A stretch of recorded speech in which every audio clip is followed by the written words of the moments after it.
Shalom to attorney Nitsana Darshan-Leitner, head of the Shuat Adin organization, and a lawyer for Jonathan Pollard. Hi, Johnny. So first of all, how do you relate to the criticism that we are hearing here and there, even from Israel, about the support for Pollard and the idea that he will immigrate to Israel? You know, you hear all the so-called good people saying that Jonathan should not come to Israel. We had Ehud Olmert saying that in a speech he gave yesterday, that he just will cause damage to Israel more than the damage he caused. And it is a controversial issue. However, Pollard made the mistake, and he admits, and he has remorse for what he did for violating the law in the United States. But the state of Israel was the one who accepted the information he gave and slowly required more and more.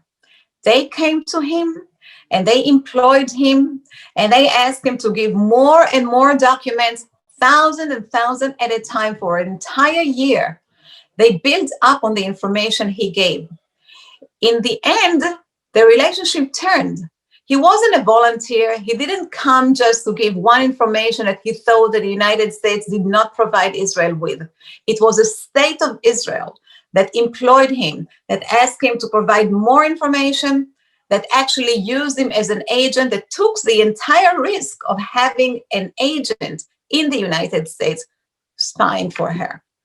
So when people say he violated the law, he did. But the one that more violated the law, the one that really is responsible for this failure, for this affair, is the state of Israel. So no one in the state of Israel can come now and say Pollard causes damage. No one can come and say he should not come to Israel. Hugged, he should be welcomed. He served 35 years as a soldier for the state of Israel. And now he had to be repaid for what he did. And you recently spoke with the Pollards. What are you hearing from them? Well, they are very, very excited. They are enthusiastic. They are actually a little bit in shock from this decision, allowing them finally to be free and not to be attached to the restricted conditions that we're living under until now. And they are in a mode of preparation of terminating their existence in New York and making the move to come to Israel. Have they decided where in Israel? They want to live in the Holy Land. They want to live in Jerusalem, the holy city.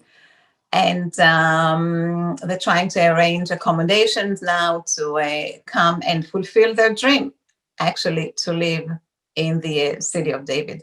So legally speaking, he is now like any other American citizen? Yes, absolutely. He's free to go. He's free to do anything he wants. He's not restricted anymore. He can talk to anyone. He can meet with anyone. He can surface on the web with no restriction whatsoever. He doesn't have to report to anyone where he is now in day, at night. He's totally a free man. And I understand that although there's lots to look back to the past, he's looking mainly to the future. Absolutely. He, I think what he wants to do, at least this is what he shared with me, is that he's got brilliant ideas of high-tech and technological matters that he wants to solve and wants to improve once he comes to Israel. He, I don't know if a lot of people know this, but he's a very smart guy, very intelligent, very sharp, and very creative. So he's got creative ideas, great ideas that he wants to advance the state of Israel with. His dream is to come and to contribute to the state of Israel with these brilliant ideas. And he sees the support. We're seeing that even municipalities are inviting him, even though we know he's going to live in Jerusalem, inviting him to live in their areas. Yeah, you know, I think he still needs it. I think that he loves the appreciation of the people of Israel.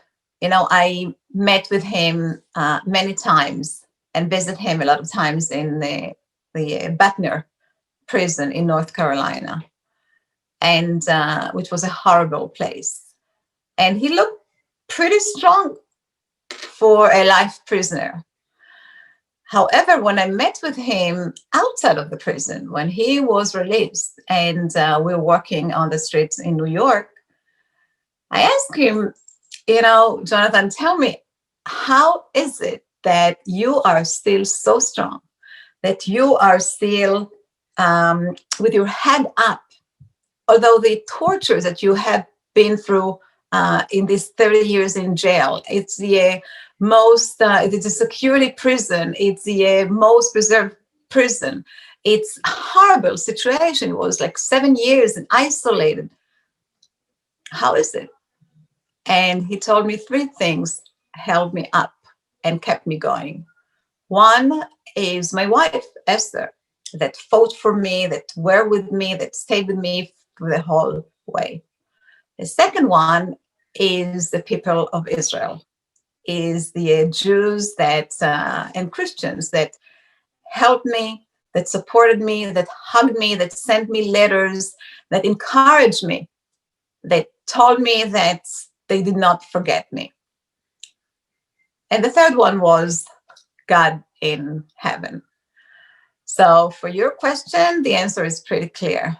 He wants to be hugged because he wants to hug the people of Israel back. Attorney Nitsana Darshan-Leitner, head of the Shurat Adin organization and a lawyer for Jonathan Pollard, thank you very much. My pleasure.